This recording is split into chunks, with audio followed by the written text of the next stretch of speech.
odds market. I'm Dave Best. Obsession. This is Theo Goodman. All the tools to be among that few that win. Because that winning calculator. I'm Stuart from Tipster HQ. My name's Jay Baglia. Hey guys, Gabriel. Some call it gambling. Here to bring you the best political betting tips. It's the booming industry of professional gaming. Odds Market, Sports Bet Daily. Bankroll management. Over at Odds Market. We are Odds Market. Watch us. All right, so finished wrapping up their UFC. We're now heading on to CSGO Miami Pro with, of course, our resident esports bettor, Adam Boothe. I know I said that wrong, didn't I? Every week it's a tongue twister. I understand they've got such wacky names for these tournaments. I know who comes up with these ones. Them plus all the names. It's not as hard though as tennis. Tennis I will always find the hardest names to pronounce. But we head to Miami now. How is it in the world of esports betting? Good. I can't say I've cashed 6 straight parlays like Dave, which is fantastic results, but I haven't had a losing CSGO tournament yet this year. So I think there's been about 5 or 6 for getting up there now, and every single one's been profitable. So there's 2 more on this weekend. We'll just talk about the one. But Blast Pro Series Miami. Mm-hmm. There we go. That's the way you say it. So it actually starts in 2 hours. Ooh. There's the format of the tournament is round robin group stage, and you have 6 teams attending the event. Obviously, everybody plays everybody. So tonight, each team has 2 matches, and then tomorrow each team has 3, and then the grand finals tomorrow. So it's a very short and sweet tournament. But there's some pretty good, I would say all 6 teams are in the top 10 to 15 in the world currently. So it's a small tournament, but the prize pool's good, and it's usually pretty decent Counter-Strike. Yeah. And obviously Astralis back in action. Are you excited to see them play? Yeah, because Astralis is so reliable to bet on, and they have been for better part of the last 12 months. You can pretty much bet them blind and get winners. But obviously in every sport, the longer a winning streak goes on, the value diminishes very quickly, and esports is no exception. So every tournament Astralis attends, it's sort of like, well, I don't really want to take shots on other teams on the outrights, because if Astralis wants to win the tournament, they will. So it's a matter of trying to find sort of maps and teams that can maybe cover a spread against them, or vice versa, where Astralis should easily cover. So I'm happy to see them again in a tournament, but at this point it's a bit of a old storyline that, Astralis best team in the world. They've won this many tournaments in a row that they've attended, Yeah, that's how it goes. But the thing is if the storyline has value, let us have the same storyline, because I've made plenty of money on it on similar stories like this. Me and Martin were on a roll with Juventus and the under 4.5 or the under 3.5. It was the same story every week, and there was the same week there was value. Is there value on Astralis? Can we make money, or basically has the bookmakers cottoned onto this and there's just no hope? It's like Man City pegged against Fulham. It's just that the value has completely gone. You've got to move on to another market, another match. Is that the same case with Astralis, or is there value? I took a shot with Astralis for one of their matches tonight against the world number 3, maybe number 2, depending how you see it. So you can still find value on Astralis.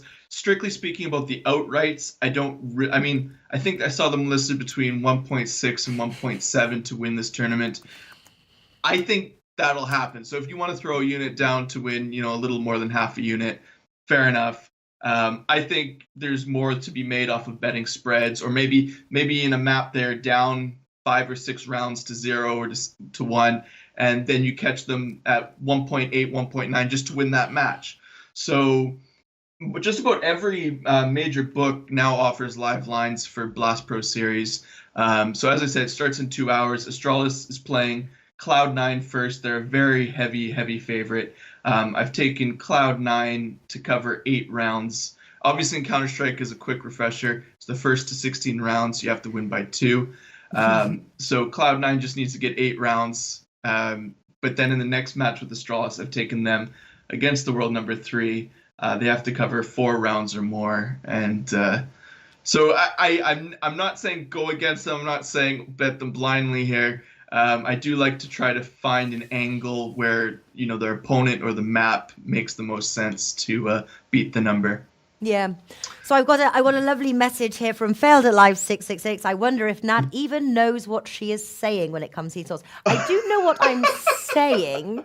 I know what I'm saying, even though I even messed up the title. I know what I'm saying, but Nat, no, I do not know. I never said I never ever said that I know. I know a teeny tiny bit because we've actually done videos in the past. So I do know a teeny tiny bit, but a teeny tiny bit it is. How many players are on a CS team? I know there's a few. I know there's maybe 8. That's right. There's 8. 5 per team. 5, very close indeed. Very close. So just round that down. There's 5 per team. Okay, because I was going to say, so it's $125,000 prize money. What does the winning team get? Oh, winner. The winner walks off with. I actually haven't looked for this one. I have it right in front of me though. Let me pull it up. It's usually the lion's share of that. So first place is 125. 125 split 5 ways. That's not bad, is it? That's right. And then it's good. It's esports is big money now. There's a Dota tournament every year called the International. The prize pool last year was $30 million. So $30 million. He said very close. I mean, it was very close. I could have said. Sorry, I could have said 20. He said it was very close. I could have said 20. That was very close. Really, of all the numbers I could have picked, that was very, very close. I knew it. I can see that because I have seen it. I can see them picturing. They're all sat there. I was thinking, how many people did it look like? Sorry to interrupt. Well, every esport's different. Like some games are individual. Some you have 6 players. I think 6 is the most for an esports team. Because remember, you got to have. It's teamwork, but it's teamwork within a very small space, I guess. So having 10 players on a team would just be chaos when you're all trying to talk over one another and stuff like that. So my 2 shots that I posted in the article was Astralis to beat Natas Vincier, as I already mentioned, and the other one, which is, I think, tomorrow. No, it's tonight as well at 10 p.m., 5 p.m. Eastern, is Liquid to beat FaZe. Now, FaZe is it's a pretty talented team, but they did some roster switching at the end of 2018, early 2019, and Liquid, provided Liquid have a strong T side, I don't expect FaZe to do very well on Nuke. It's just a bet. So map pool is very important in Counter-Strike. And the map is sort of just the layout of the server, the environment that they're playing on. So if you're talking about in football terms, playing an away game in the rain plays very differently than playing at home, with no wind, no rain, that sort of thing. So it's the conditions for the server is a good way to think of the map. So Nuke, I don't expect to be a very good map for FaZe. I think Liquid is a much better team, in better form. They're off a break as well. They're the number 2 team in the world. Yeah. So I have taken. I posted on Twitter late last night plays for all 6. I'm very high volume, but the 2 that I signaled out earlier in the day was Liquid against FaZe and Astralis against Natas Vincier. Very nice. Feld at Life says, I know. I'm debating putting my kids in soccer school or plump them in front of the TV with the joystick. Yeah, well, to be honest, if they have a game that, it's amazing last year with that Fortnite boom. I'm sure you've heard of the game Fortnite by now. It blew up, and it was amazing how many parents started playing Fortnite with their kids because they were like, my kid is going to be the next big streamer. Like Ninja, I think he was making like $500,000 a month or something. So video games, although it's not, there's certain games I enjoy watching, there's certain I don't. it might not always be the funnest, but if you have a game that you like to play, if you check out professionals streaming it, you'd be surprised how much better they are than the average Joe. And it similarly to sports, you sort of appreciating the talent, not necessarily, thinking I'm going to be that person. All right, so just to recap before we get Eric Kelly on the phone here, what are the plays? Obviously, said starting in 2 hours' time. Actually, and very quick, I did actually have another question. Actually, so we're thinking Australis to basically win the whole tournament, but who will they meet in the finals? And is it a dead cert that Australis is going to win here, or as far as the outrights go, would you put your money on? So that's the first question, and then wrap us up with your tips. Absolutely. Okay. Australis will be in the final. I just don't see two other teams getting enough wins to make it there. Their opposition is likely to be Liquid. Liquid's been sort of if Australis wasn't around, Liquid would probably be winning quite a few tournaments in the past 6 months. So if Liquid plays to their level, I expect them to face off. They've had quite a few grand finals matches in the past year. So those would be my two teams. Liquid to make the final might be a good bet here. I think Bet365 had, what was it? It's not in front of me. But those would be good bets. So it's not a sure thing that Australis wins, but it's almost a sure thing that Australis wins the tournament. My bets for tonight, I took Natus Vincere against MIBR on Nuke. That's map 1. I took Cloud9 on the handicap against Australis. Took Liquid on the handicap against FaZe. I took Cloud9 on the handicap against Liquid.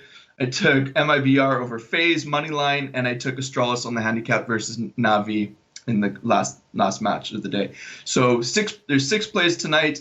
This tournament's a great one for grinding out profit because you see the mix of teams really quickly. You see who's in good form, and going into Saturday, you can keep betting the same teams for a small value, or you can flip to the other side. But I'll definitely post those on Twitter tomorrow. And yeah, it's going to be a good one. Yeah, very nice indeed. And just one final question, sorry, because I'm actually incredibly interested in this. So you mentioned Navi. Could they be? What are their chances of the title? Of winning? Ooh, good one. I've pulled it up here. It is right in front of me. Oh, where did I keep? I don't know what the outrights keep disappearing on me here. I would say no. Navi just came from. Here it is. Navi just came from Shanghai, and I don't really think they'll be that well prepared. It would be between them and Liquid probably for a spot in the grand final. But I think Liquid, in their head-to-head, will beat Navi, and I think that'll decide who goes to the final. So, no, I don't really like the price on Navi to make the final. Pinnacle was offering it at... I think they've reached the grand final. Navi is at 2.7 at Pinnacle. Oh, okay. Liquid is at 1.8. So that actually is a nice price for Navi. That was a great question. I know. Matt. See, I know a little. I told you a little teeny tiny bit. I know what I'm talking about. There we go. Feld at live. Yeah. Yes, I do know a little bit. Don't tiny teeny though. Surprise you. Teeny tiny. Yeah. It's because I've been talking with Adam, you see. I've learned everything I've known, which is teeny tiny, but I've learned everything from Adam Boothe. So there we go. All right, Adam, I will let you go. Thank you very much. Lock E QWERTY on Twitter if you want to give him a follow and follow his plays. He'll be back next week. And best of luck. Enjoy the tournament, and I'll speak to you soon.